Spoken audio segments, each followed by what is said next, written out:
සුබ දවසක් වේවා ඔයගොල්ලෝ හැමෝටම. අද දවසේ මම ඔන්න ඔයගොල්ලන්ට අලුත් රෙසිපි එකක් අරන් ආවා.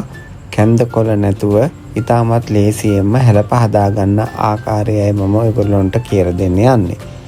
ඉතින් අද දවසේ මේ හැලප එක හදන්න මම පාවිච්චි කළේ බොහොම සරල අමුද්‍රව්‍ය කීපයක්. අපි බලමු මොනවද ඒ කියලා. මුලින්ම සෝස් පෑන් එකක් ලිපේ තියලා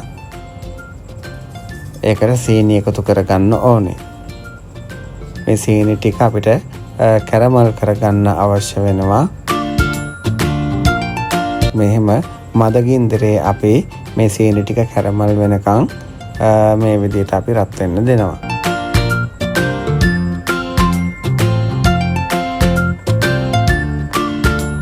සීනි ටික රත් වීගෙන එනකොට අපි මේකට කරාබුනේටි කරද මුංගු එකතු කරගන්නවා.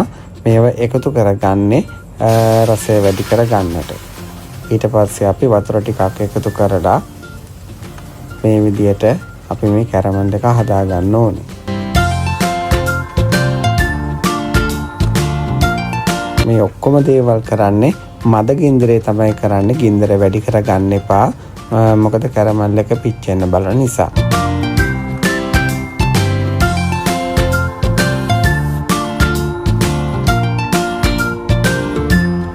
ඊට පස්සේ මම මේකට හොඳ රසවත් කිතුල් පෙනටි ටිකකුත් එකතු කරගන්නවා.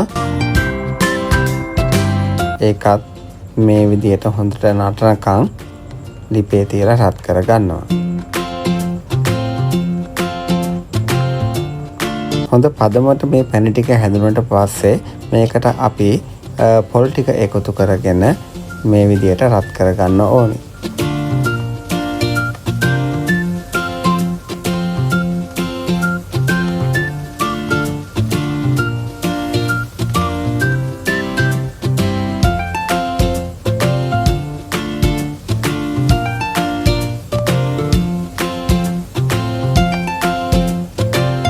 මේ පොල් ටික රත් කරගන්න කොටත් අපි මද ගින්දරේ තමයි මේ හැම දෙයක්ම කරගන්නේ.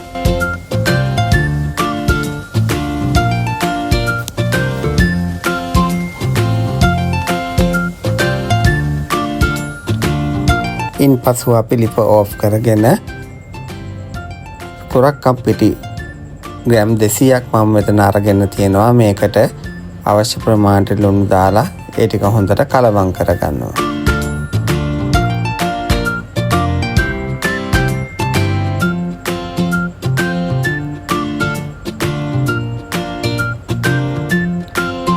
කලවම් කරගත්ත කුරහන් පිටි ටිකට අපි කැරමල් කරගත්ත පැණි පොල් ටික එකතු කරගන්නවා. මේ ටික එකතු කරගෙන අපි හොඳට අනා ගන්න ඕනේ.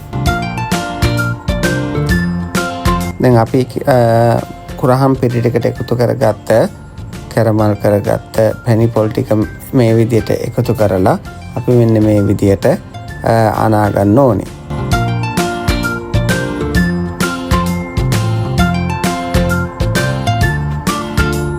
මෙහෙම අනලා අපි අවශ්‍ය ප්‍රමාණයට තව ජලයත් එකතු කරගන්නවා.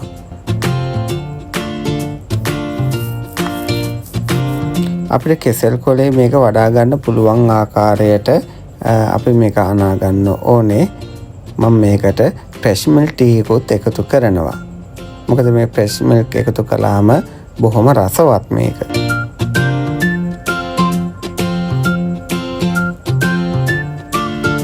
දැන් නම් හොඳ පදමට ඇවිල්ලා තියෙනවා. මේ හොඳ පදමට ආපෝ කුරහන් පිටි ටික අපි මේ විදියට හදා ගන්න ඕනේ.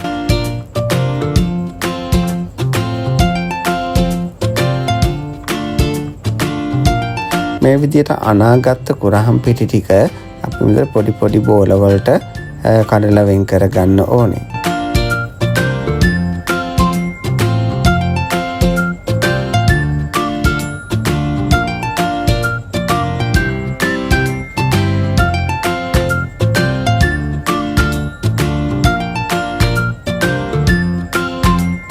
මේ විදිහට හදාගත්ත පොඩි කුරහන් බෝල ටික අපි කෙසෙල් කොලයක් අරගෙන ඒ කෙසෙල් කොලේ මෙන්න මේ විදිහට අපි වඩව ගන්න ඕනේ.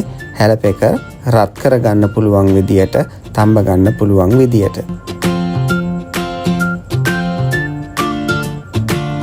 අපි මෙතෙන්දි කැන්දකොළ පාවිච්චි කරන්නේ කැන්දකොළ නැති අයටත් කැන්දකොළ තියෙන අයටත් ඕනම කෙනෙකුට මේ විදිහට රසවත් හැලප එකක් හදා ගන්න පුළුවන්. මොකද කෙසෙල් කොළේ හදනකොට අමුතුම රසයක් මේකට එකතු වෙනවා. ඉතින් කෙසෙල් කොළේ රසයත් එක්ක මේ කුරහන් රසය එකතු වෙනකොට බොහොම රසවත් හැලප එකක් අපිට හදා ගන්න පුළුවන්.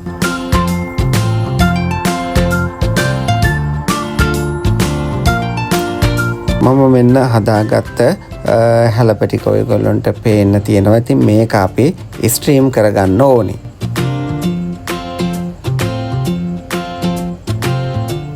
රයිස් කුකර් එකට වතුර එකක් තියලා ඒක නටාගෙන එනකොට මේ විදිහට ස්ටීමර් එක තියලා ඒ ස්ටීමර් එකට අපි අර හදාගත්ත හැලප ටික ටික අඩු කරගන්න ඕනේ.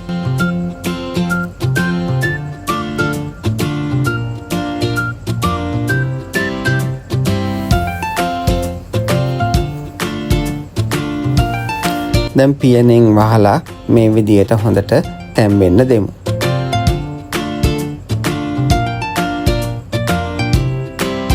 හුමාලෙන් බාගෙට තැම්බුණු හැලප ටික තමයි ඔයගොල්ලන්ට පේන්න තියෙන්නේ.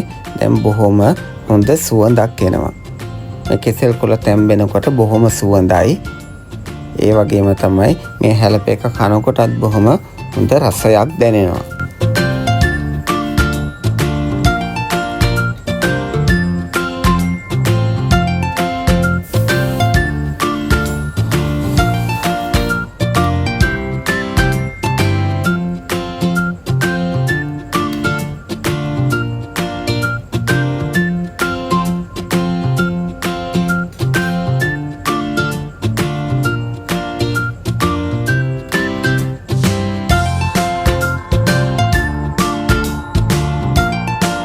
දැන් නම් හැලප ටික හොඳට තැම්බිලා තියෙන්නේ. අපි මේක බාගමු. බාගෙන මේ විදියට අපි පිඟානකට එක හැලපයක් තියලා බලමු කොහොමද මේක තැම්බිලා තියෙන්නේ කියලා.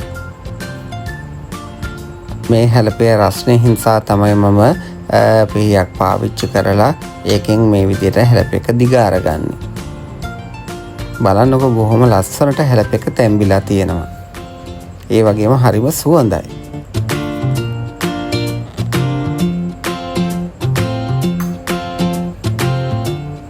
අපි පොඩි කෑල්ලක් කපලා බලමු කොහොමද කියලා මේක. මේ දැන් ඔයගොල්ලන්ට පේනවා මේ හැලප එක ලස්සනට තැම්බිලා තියෙනවා. මේ විදිහට තමයි අපි මේ හැලප ටික හදාගන්නේ.